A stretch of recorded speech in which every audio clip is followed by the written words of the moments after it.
গল্পবচন by Tarique YouTube চ্যানেলে আজকে আমরা শুরু করছি স্যার হেনরি রেড হ্যাগার্ডের লেখা বিখ্যাত উপন্যাস শি শি এর আজকে প্রথম পর্ব। স্যারের এই শতাব্দী ধরে চিরঞ্জীব উপন্যাসটির মাধ্যমে আমরা শুরু করছি আমাদের ইউটিউব চ্যানেলের যাত্রা। আমরা নিয়মিত গল্প পাঠ করে শোনাবো এবং আমাদের ভিডিও যাদের ভালো লাগবে এবং আমাদের যারা পাঠক আছেন তাদের কাছে অনুরোধ থাকবে যেন আমাদের এই চ্যানেলে সকল ভিডিও দেখেন এবং আমাদের সাথে থাকেন। তো শুরু করছি স্যার হেনরি রেড হ্যাগার্ডের লেখা শি। শুরুর আগে প্রথমেই পাঠকদের একটা কথা বলে নিতে চাই। যে অবিশ্বাস্য ইতিহাস আপনাদের শোনাতে যাচ্ছি তার লেখক আমি নই, আমি সম্পাদক মাত্র। কি করে জানতে পারলাম এই ইতিহাস তা যদি না বলি খচখচ করতে থাকবে আমার মনের ভেতর। বুঝি পাঠকরা প্রতারক ভাবলেন আমাকে। কয়েক বছর আগের কথা, কোনো এক বিশ্ববিদ্যালয়, ধরুন কেমব্রিজ, আসল নামটা গোপন রাখছি।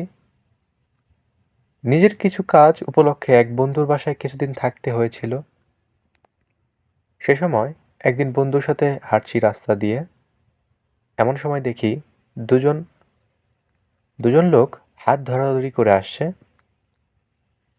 এরকম তো কত লোকই যায় আসে, কিন্তু ওদের কথা বিশেষভাবে আমার মনে গেঁথে গেল, কারণ ওদের একজন অসম্ভব সুপুরুষ। নির্দ্বিধায় বলতে পারি জীবনের এমন সুপুরুষ আমি কখনো দেখিনি, সম্ভবত আর দেখবও না। যেমন লম্বা তেমনই চওড়া, বুনো মর্দা হরিণের মাঝে যেমন দেখা যায়, অনেকটা তেমন অদ্ভুত এক শক্তির আর মহিমার আভাস তার চোখে মুখে। অপূর্ব সুন্দর চেহারা, নিখুঁত নিভাজ মুখের ত্বক। হেঁটে যাওয়া এক মেয়েকে যখন টুপি খুলে অভিবাদন জানালো, দেখলাম ছোট ছোট কোকড়া সোনালি চুলের ছায়া তার মাথায়। কি চেহারা দেখেছ? বন্ধুকে বললাম আমি।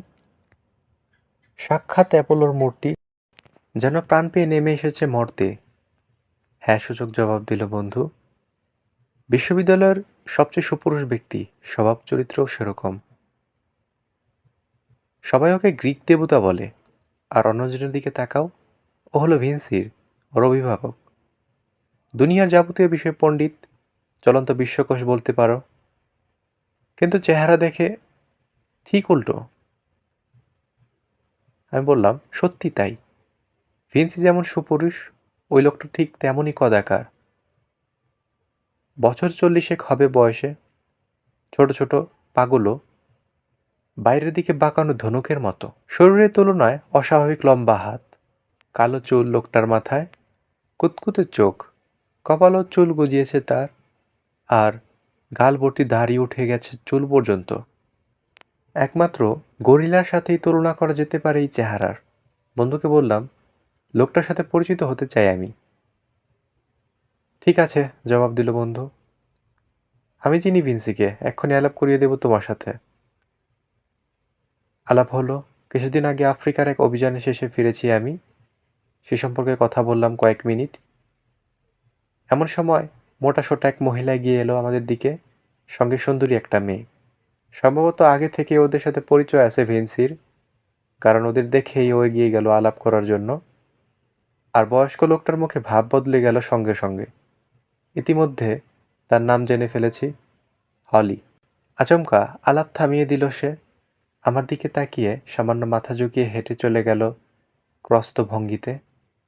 বন্ধু জানালো, বেশিরভাগ মানুষ পাগলা কুকুরকে যতখানি ভয় পায়, ওই লোকটা মেয়ে মানুষকেও ঠিক ততখানি ভয় পায়। যা হোক, সেদিনই রাতে আমি কেমব্রিজ থেকে চলে এলাম এবং ওই আমার শেষ দেখা ভিনসি ও হলির সাথে। প্রায় ভুলতে বসেছিলাম ওদের কথা। এমন সময় মাসখানেক আগে একটা চিঠি আর দুটো প্যাকেট এসে হাজির হলো আমার ঠিকানায়। চিঠিটা খুলে দেখলাম লেখকের নাম হরেস হলি, তাতে লেখা কলেজ কেমব্রিজ, মে 18। প্রীতি ভাজনেশু। এ চিঠি পেয়ে সম্ভবত আপনি আশ্চর্য হবেন। এত কম সময়ের জন্য আমাদের আলাপ হয়েছিল যে আমার কথা আপনার মনে না থাকাই স্বাভাবিক। সুতরাং আগে পরিচয়টা দিয়ে নেই, সেটাই বোধহয় ভালো হয়। বেশ ক বছর আগে আমি এবং আমার পালিত পুত্র লিও ভিনসির সাথে আপনার আলাপ হয়েছিল কেমব্রিজের এক পথে। এবার আশা করি চিনতে পেরেছেন। ভূমিকা দীর্ঘ না করে কাজের কথায় আসি। সম্প্রতি মধ্য আফ্রিকার এক অভিযান বর্ণনা দিয়ে লেখা আপনার এই বই পড়লাম, বেশ কৌতূহল নিয়েই পড়লাম। আমার ধারণা ওতে আপনি যা যা বলেছেন তা আংশিকভাবে সত্যি আর আংশিকভাবে কল্পনার রং চড়িয়ে রচনা করেছেন। যা হোক, আপনার ওই বইটা পড়ার পর আমার মাথায় বুদ্ধিটা আসে। আমার অভিজ্ঞতা আমি লিখে ফেলার সিদ্ধান্ত নেই। এই চিঠির সাথে পাণ্ডুলিপিটা পাঠাচ্ছি আপনার কাছে। আমি এবং আমার পালিত পুত্র লিও ভিনসি সম্প্রতি এক অভিযানে আফ্রিকায় গিয়েছিলাম। ওই সময় আমাদের যে অভিজ্ঞতা হয়েছে তা আপনার বইয়ের বর্ণনার চেয়ে অনেক অনেক বেশি চমকপ্রদ। সত্যি কথা বলতে কি, জিনিসটা আপনার কাছে পাঠাতে আমি সংকোচ বোধ করছি, পাছে আপনি অবিশ্বাস করেন আমার গল্পটা। এই ভয়ে বলা ভালো, সিদ্ধান্ত নিয়েছিলাম আমাদের জীবনকালে আমাদের এই অবিশ্বাস্য অভিজ্ঞতার কথা প্রকাশ করব না। কিন্তু কদিন আগে এমন একটা পরিস্থিতির উদ্ভব হয়েছে যে আমার মত না বদলে পারলাম না। পাণ্ডুলিপিটা পড়া শেষ হলে আপনি নিজেই বুঝতে পারবেন। হ্যাঁ, আবার আমরা রওনা দিচ্ছি, এবার মধ্য এশিয়ার দিকে। এবার হয়তো আরও বেশি দিন দেশের বাইরে থাকতে হবে, হয়তো কোনো দিনই ফিরে আসা হবে না। সুতরাং যে অবিশ্বাস্য অভিজ্ঞতা আমরা অর্জন করেছি, দুনিয়ার মানুষকে তার ভাগ দেব না কেন? জানি মানুষ অবিশ্বাস করতে পারে, গালগপ্প মনে করতে পারে, তবু ঘটনাটা প্রকাশ করার দায়িত্ব মনে হয়েছে আমার কাছে। লিও আর আমি অনেক আলোচনার পর পাণ্ডুলিপিটা আপনার কাছে পাঠানোর সিদ্ধান্ত নিয়েছি। আপনার হাতে পুরো কর্তৃত্ব থাকছে। যোগ্য মনে হলে এটা প্রকাশ করবেন, অযোগ্য মনে হলে করবেন না। কেবল একটা অনুরোধ করছি, আমাদের আসল নামগুলো গোপন রাখবেন। বিশেষ আর কি, সত্যি বলছি, যা ঘটেছিল শুধুমাত্র তাই লিখেছি পাণ্ডুলিপিতে। কোনো ঘটনা বিন্দুমাত্র অতিরঞ্জিত করিনি। সেই সম্পর্কে বলতে পারি, যা লিখেছি তার চেয়ে বেশি আমরা কিছু জানতে পারিনি। K C? কোরের গুহায় কোত্থেকে কিভাবে সে এসেছিল, কি তার ধর্ম, কিছুই আমরা জানতে পারিনি। সম্ভবত পারবো না কোনো দিন। কাজটা নেবেন আপনি, আপনার সম্পূর্ণ স্বাধীনতা থাকবে। বিনিময়ে আমার ধারণা চমকপ্রদ এক ইতিহাস পৃথিবীর সামনে উপস্থিত করার গৌরব আপনি অর্জন করবেন। দয়া করে পাণ্ডুলিপিটা পড়বেন এবং আপনার সিদ্ধান্ত জানাবেন।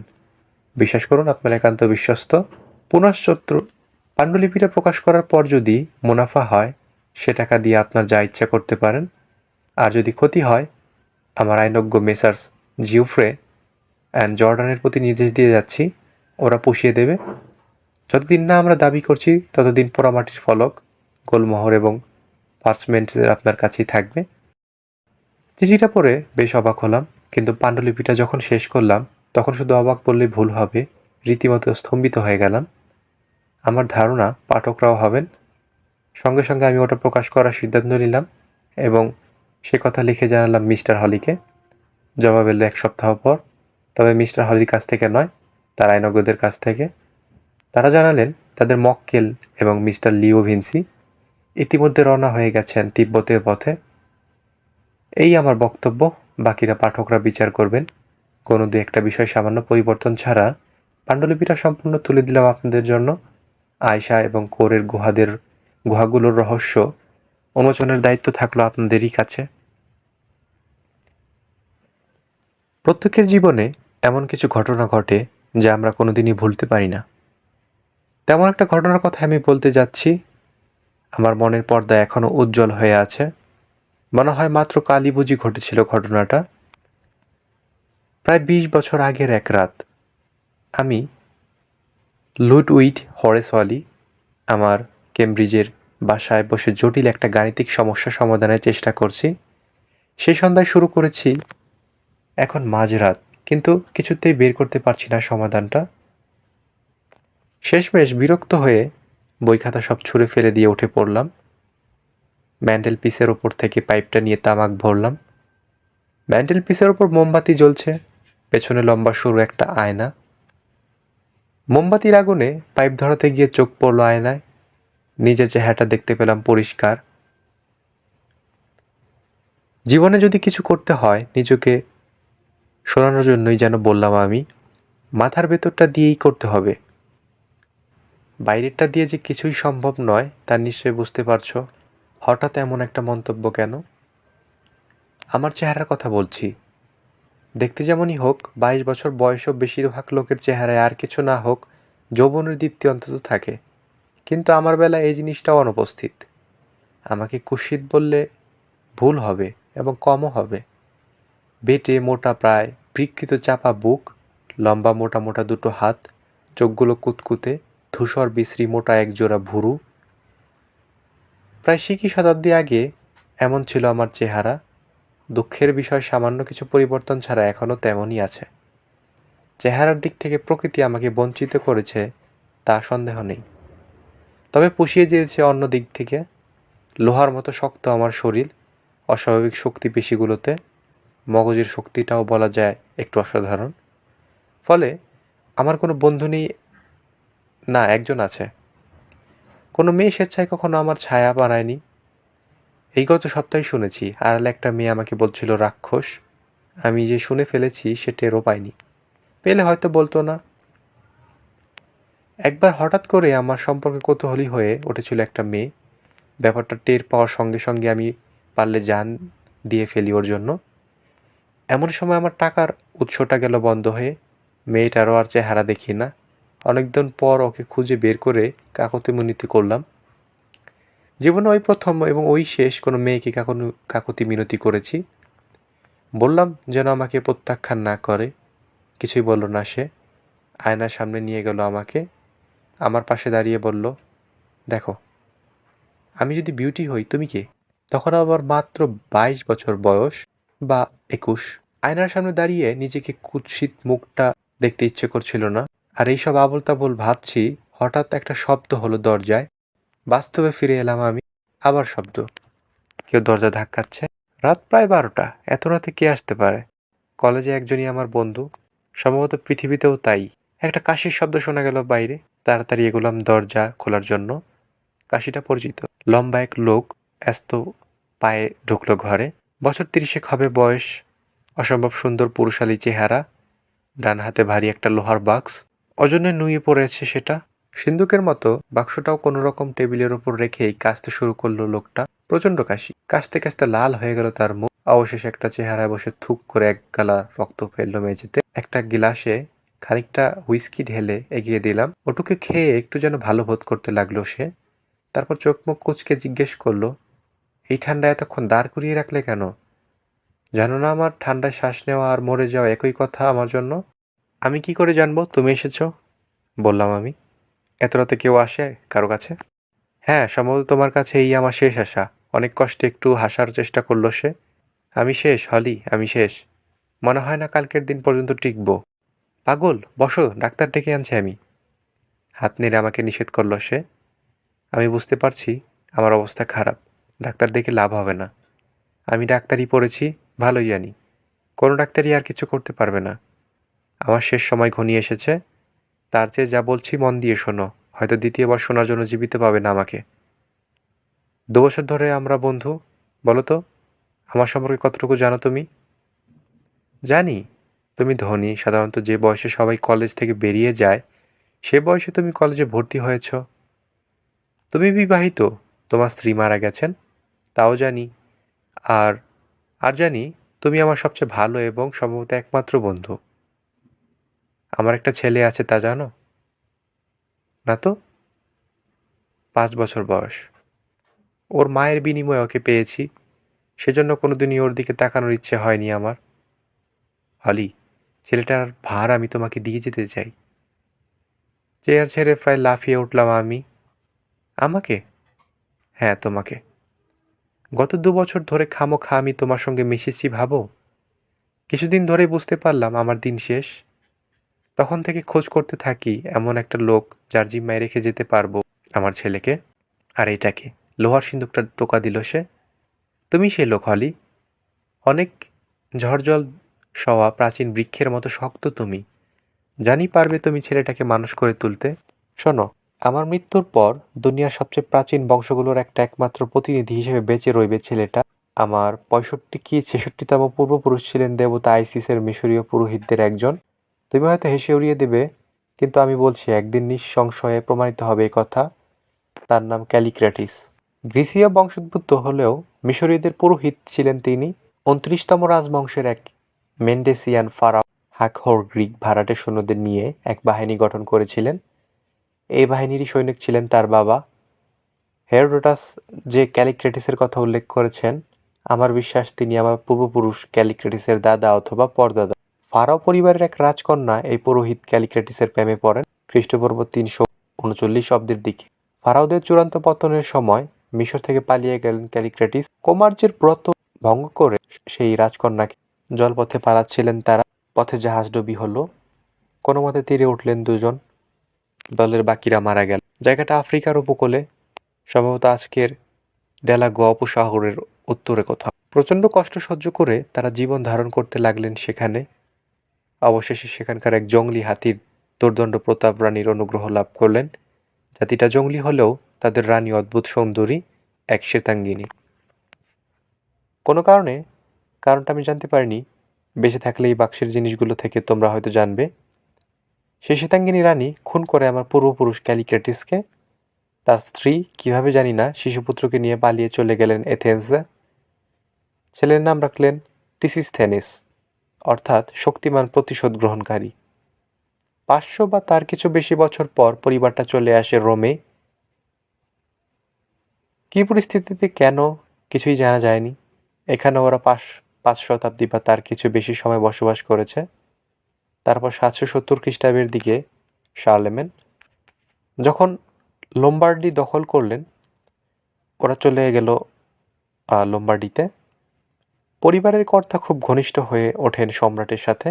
অবশেষে তারা আলপস পর্বতমালা পেরিয়ে ব্রিটানিতে এসে স্থিত হলেন। 8 পুরুষ পর তার পরিবার কর্তার এক বংশের চলে গেলেন ইংল্যান্ডে। যা হোক, উইলিয়াম দ্য কনকেররের আমলে ক্ষমতাশালী হয়ে উঠলেন যিনি, তার বংশধরদের কেউই খুব একটা নাম করতে পারেননি। তাই বলে ভেবো না সবাই খুব নিচু ধরনের পেশা বেছে নিয়েছিলেন। কখনো তারা সৈনিক হিসেবে কাজ করেছেন, কখনো সওদাগর। মোট কথা মাঝামাঝি একটা অবস্থাতে থেকেছেন সবসময়। দ্বিতীয় চার্লসের সময় থেকে এই শতাব্দীর শুরু পর্যন্ত শুধু সওদাগরই ছিল তাদের পেশা।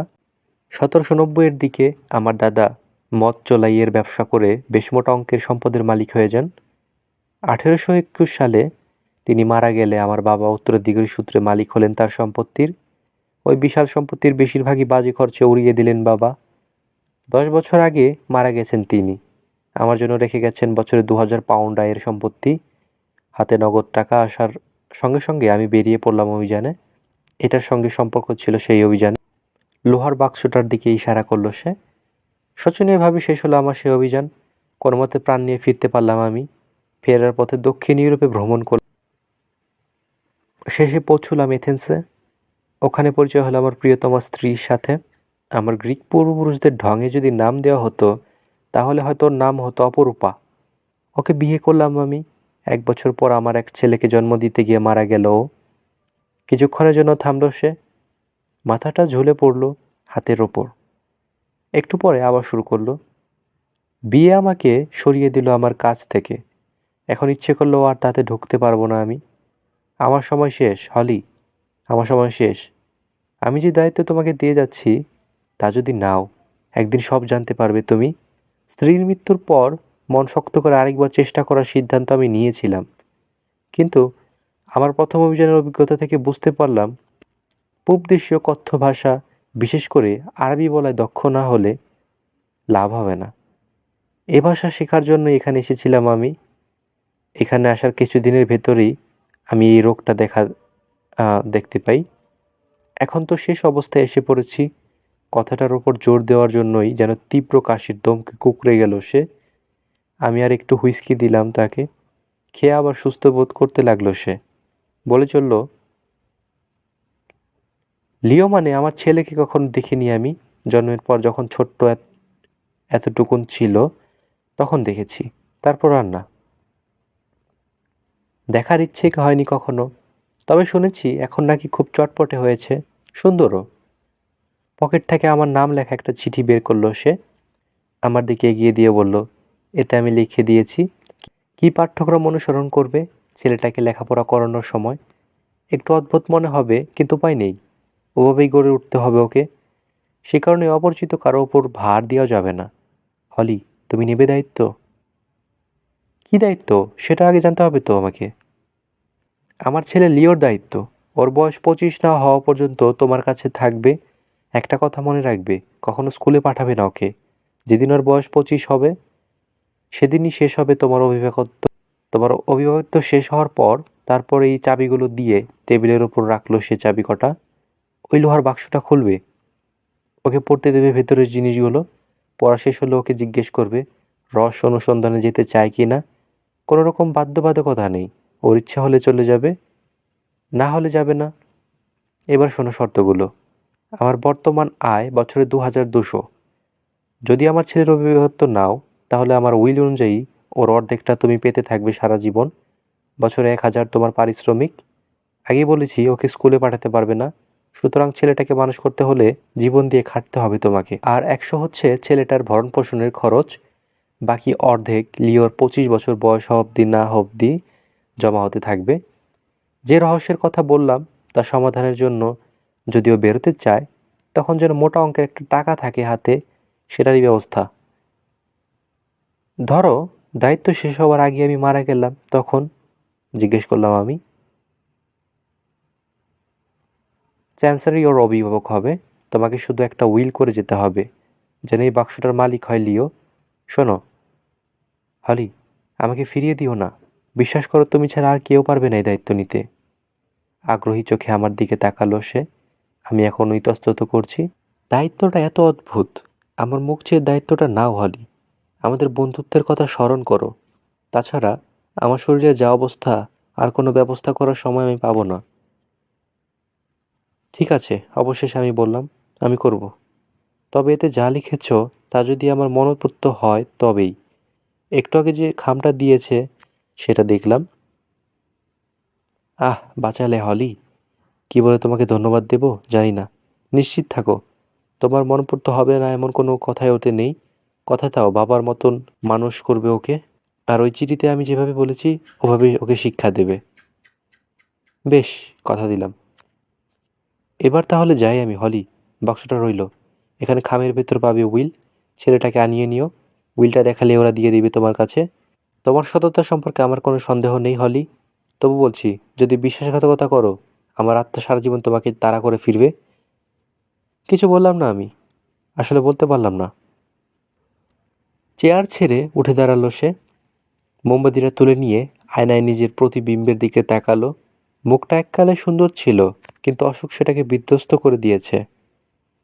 পোকার খাদ্য, বলল সে। ভাবতে পারো কয়েক ঘন্টার ভেতর ঠান্ডা শক্ত হয়ে যাবে আমার এই শরীর। বেঁচে থাকার যে যন্ত্রণা, তার তুলনায় কতটুকু দাম জীবনের। অন্তত আমার ক্ষেত্রে তা শূন্য। আশা করি আমার ছেলের বেলায় তা হবে না। যদি ওর সাহস আর বিশ্বাস থাকে তাহলে হবে না। বিদায় বন্ধু, বলে আচমকা আমাকে জড়িয়ে ধরল সে।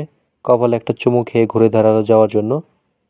শোনো ভিনসি, তুমি যদি এতই অসুস্থ, একটু বসো, আমি ডাক্তার নিয়ে আসি। না না হলি, ডাক্তার ডাকার কোনো দরকার নেই।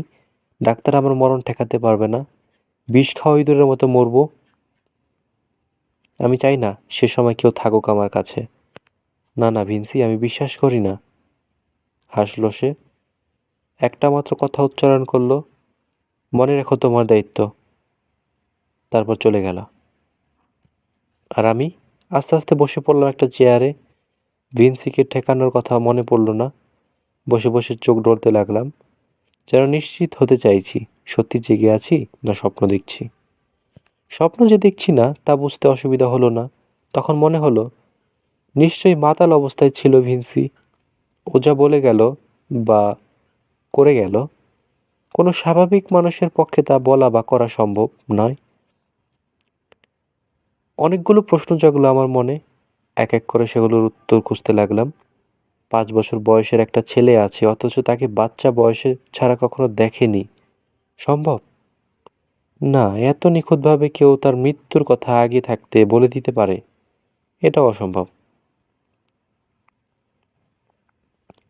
খ্রিস্ট জন্মের 300 বছর আগে পূর্বপুরুষের পরিচয় জানা বা এমন আচমকা একমাত্র ছেলের অভিভাবকত্ব তার নিজের সম্পত্তির অর্ধেক কোনো কলেজের বন্ধুকে দিয়ে দেওয়া, এসব কোনোটাই সম্ভব কারো পক্ষে?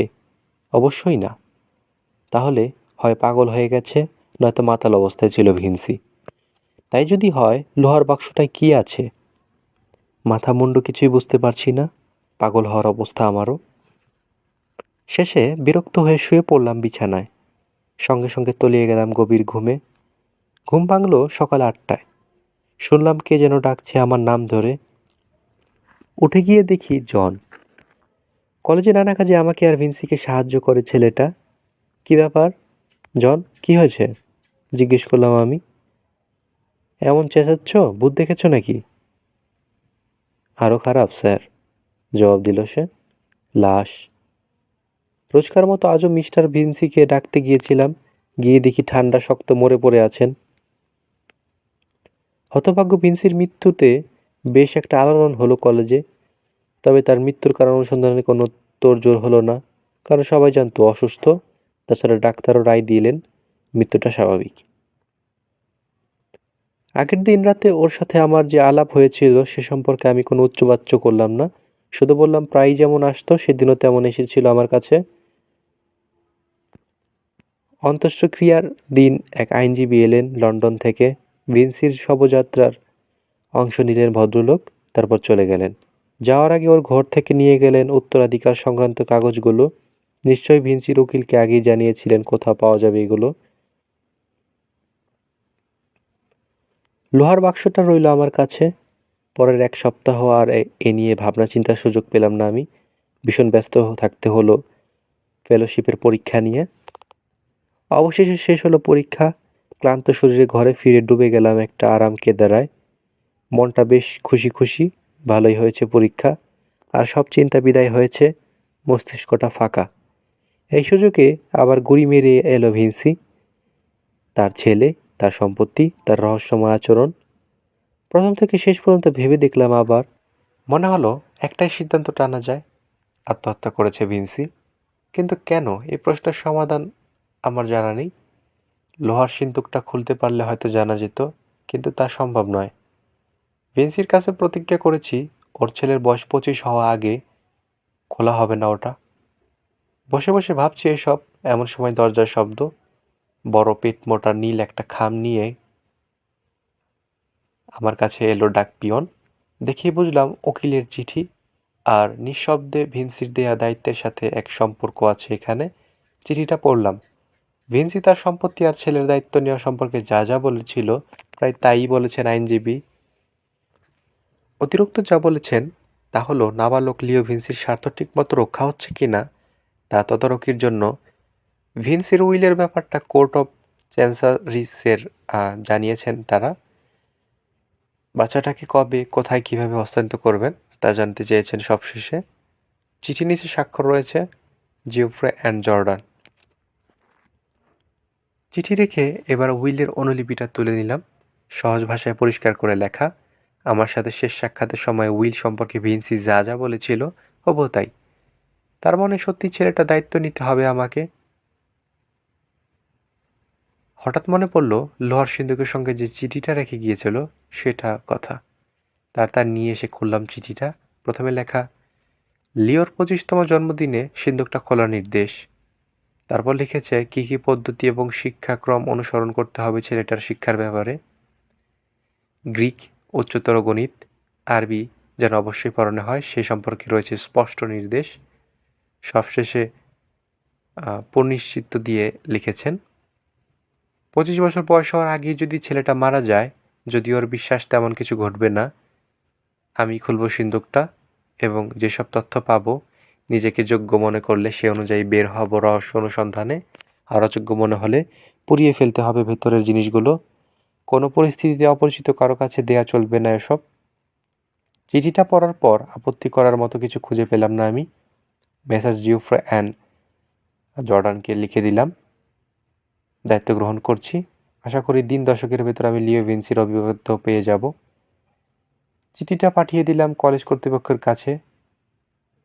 আসল কথা পুরোটা চেপে গিয়ে কেবল ভিন্সির অনুরোধ তার ছেলে অভিভাবকত্ব নেওয়ার কথাটুকু জানালাম। কলেজের ফেলে থাকা অবস্থায় ছেলেটা যেন আমার কাছে রাখতে পারি তার অনুমতি চাইলাম। প্রথমে তো কিছুতে রাজি হবে না কর্তৃপক্ষ, অনেক পিড়াপিড়ির পর রাজি হলো। তবে এক শর্তে, কলেজের ঘর ছেড়ে দিতে হবে আমাকে, নিজের থাকার ব্যবস্থা নিজেই করতে হবে।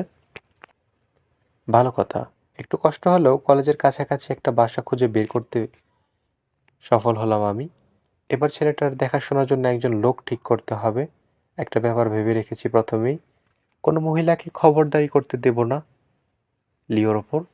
আমার জন্য যদি বিন্দুমাত্র ভালোবাসা জন্মায় ওর মনে, তাতে কিছুতেই ভাগ বসাতে দেব না কোনো মেয়েকে। তাছাড়া বাচ্চাটার যা বয়স, তাতে মেয়ে মানুষ সাহায্য ছাড়া ও চলতে পারবে। বেশ খোঁজাখুঁজি করে গোলমুখ এক যুবকের ঠিক করে ফেললাম, নাম জব। এক শিকারী রাস্তা বলে সাহায্যকারী কাজ করত। 5 বছরের একটা বাচ্চার দেখাশোনা করতে হবে শুনে বেশ খুশি মনে ও চলে এলো আমার সঙ্গে। এরপর সিন্দুকটা নিয়ে লন্ডন গেলাম, ব্যাংকে জমা রাখলাম ওটা। তারপর শিশুর স্বাস্থ্য পরিচর্যা বিষয়ক কয়েকটা বই কিনে নিয়ে ফিরে এলাম বাসায়। বইগুলো প্রথমে নিজে পড়লাম, তারপর জোরে জোরে পড়ে শোনালাম জবকে, তারপর অপেক্ষা লিওর জন্য। অবশেষে এলো লিও, বয়স্ক এক মহিলা দিয়ে গেল তাকে। কি সুন্দর ছেলেটা! এমন নিখুঁত সুন্দর শিশু এর আগে কখনো দেখিনি আমি। চোখ দুটো ধূসর, চওড়া কপাল, মুখটা এই বাচ্চাটার বয়সে খোদাই করা মূর্তির মতো কাটা কাটা। সবচেয়ে আকর্ষণীয় জিনিসটা সম্ভবত ওর চুল, নিখাত সোনার মতন রং, কোকড়া, ঘন হয়ে লেপ্টে আছে সুগঠিত মাথার সাথে। সঙ্গের মহিলা যেন চলে গেল, সামান্য কাঁদল ও। কখনো আমি ভুলতে পারবো না সে দৃশ্য। দাঁড়িয়ে আছে ও, জানলা দিয়ে রোদ এসে পড়েছে ওর সোনালি চুলে, একটা হাত মুঠো পাকিয়ে ডলছে এক চোখে, অন্য চোখে চেয়ে আছে আমার দিকে। চেয়ারে বসে আছে আমি, একটা হাত বাড়িয়ে দিয়ে অপেক্ষা করছি কখন আসবে আমার কোলে। অন্যদিকে জব ঘরের এক কোণে দাঁড়িয়ে নানা ধরনের ছেলে ভরানো শব্দ করে চলেছে। কয়েক মিনিট চলল এরকম, তারপর হঠাৎ দুহাত বাড়িয়ে দিয়ে আমার দিকে ছুটে এলো ছেলেটা। তুমি ভালো, বলল ও, দেখতে পচা কিন্তু ভালো। বুকের ভেতর জড়িয়ে ধরলাম লিওকে। 10 মিনিট পর দেখা গেল মাখন লাগানো বিরাট এক টুকরো রুটি পরম তৃপ্তির সাথে খাচ্ছে ও। রুটিতে জ্যাম মাখিয়ে দিতে চাইল জব। কড়া চোখে ওর দিকে তাকালাম আমি। স্মরণ করিয়ে দিলাম, মাখনের সঙ্গে জ্যাম কঠোরভাবে নিষেধ করা হয়েছে বইয়ে। অল্প দিনের ভেতর সারা কলেজের প্রিয়পাত্র হয়ে উঠল লিও। আমার সঙ্গে খুব ভাব হয়ে গেছে ওর। যত দিন যাচ্ছে ততই আমার সাথে ওর ঘনিষ্ঠ হয়ে উঠছে। আমি ওকে যতটা আদর করি, খুব কম ছেলেই বাবার কাছ থেকে ততটা আদর পায়। আর ও আমাকে যতটা ভালোবাসে, খুব কম বাবাই তা পেয়েছে ছেলের কাছ থেকে। পৃথিবীটাকে আজকাল খুব সুন্দর মনে হয় আমার। দিনগুলো কেমন দ্রুত চলে যাচ্ছে। ছোট্ট লিও শৈশব পেরিয়ে কৈশোরে পা দিল, তারপর যৌবনে। বয়স যত বাড়ছে, ওর শরীর এবং মনের সৌন্দর্য যেন ততই বাড়ছে। ওর বয়স যখন 15, কলেজের সবাই ওকে ডাকতে লাগলো বিউটি বলে, আর আমার নাম দিল বিস্ট। আমরা দুজন একসাথে বেরোলেই আড়ালে ওরা বলাবলি করে, ওই দেখো বিউটি অ্যান্ড দ্য বিস্ট যাচ্ছে। এক লোক একদিন একটু জোরেই বলে ফেললো কথাটা, শুনতে পেল লিও। চোখে পলক ফেলার আগেই ছুটে গেল তার কাছে, টুটি টিপে ধরল ওর। দ্বিগুণ আকারের লোকটার। মজা দেখার জন্য কিছু দেখতে পাইনি এমন ভঙ্গি করে এগিয়ে গেলাম আমি। একটু পরে পেছন ফিরে দেখি লোকটাকে মাটিতে শুইয়ে দিয়ে ফিরে আসছে লিও। আরও কয়েকটা বছর কেটে গেল। এখন কলেজের নিন্দুকেরা আড়ালে আমাকে ডাকে চ্যারক, গ্রিক পুরাণে বর্ণিত মৃত্যু নদীর খেয়া নৌকার মাঝি, আর লিওকে গ্রিক দেবতা। এবার দারুণ একটা নাম দিয়েছে ওরা। লিওর দিকে তাকালে মনে হয় সত্যিই সাক্ষাৎ বলল যেন নেমে এসেছে মর্তের মাটিতে। এ তো গেল চেহারার কথা, জ্ঞান বুদ্ধির দিক থেকেও লিও চমৎকার। ওর বাবার নির্দেশ মতো ওকে শিক্ষা দিচ্ছি আমি। গ্রিক এবং আরবিতে আশানুরূপ দক্ষতা দেখাচ্ছে ও। আরবি ভাষাটা ওকে ঠিক মতো শেখানোর জন্য আমাকেও শিখতে হয়েছে। 5 বছরের ভেতর দেখলাম, আমার চেয়ে তো বটেই, যে অধ্যাপক আমাদের দুজনকে শিখিয়েছেন তার চেয়েও কোনো অংশে খারাপ জানে না ভাষাটা। শিকার সবসময় আমাদের বিশেষভাবে আকর্ষণ করে। আমরা অপ্রতিরোধ্য আবেগের প্রকাশ যেন ঘটাতে পারি এর ভেতর দিয়েই।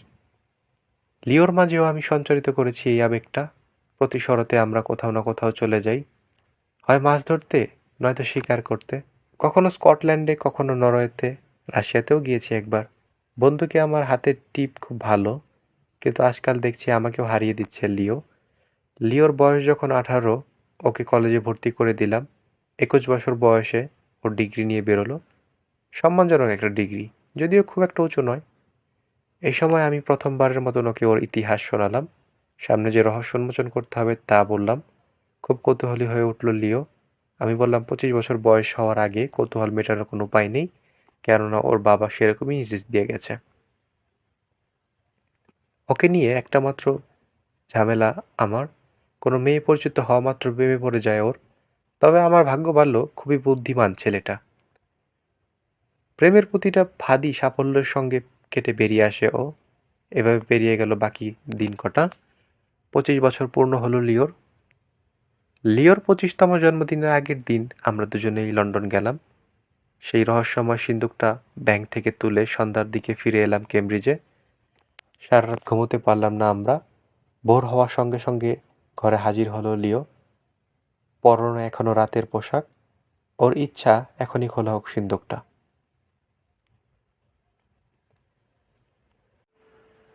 গল্পবচন বাই তারেক ইউটিউব চ্যানেলে আপনারা শুনছিলেন স্যার হেনরি রেডার হ্যাগার্ডের লেখা বিখ্যাত উপন্যাস শি এর আজকে প্রথম পর্ব আমরা পড়ে শোনালাম। যেহেতু এটা আমাদের ইউটিউব চ্যানেলের প্রথম ভিডিও, তাই প্রচুর ভুল ত্রুটি হয়ে থাকতে পারে। সেসব বিষয়কে একটু কনসিডার করার জন্য অনুরোধ জানানো হলো। এর পাশাপাশি সামনে যত ভিডিও আসবে প্রতি ভিডিওতে পূর্বের তুলনায় আরেকটু বেটার রেজাল্ট দেওয়ার জন্য আপনাদের চেষ্টা করব আমি, এবং নতুন নতুন চমকপ্রদ বইগুলো আপনাদের পড়ে শোনাবো। সকলকে ধন্যবাদ। আজকের মতন এখান থেকে বিদায় নিচ্ছি। পরবর্তী ভিডিও ইনশাআল্লাহ দ্রুত চলে আসবে।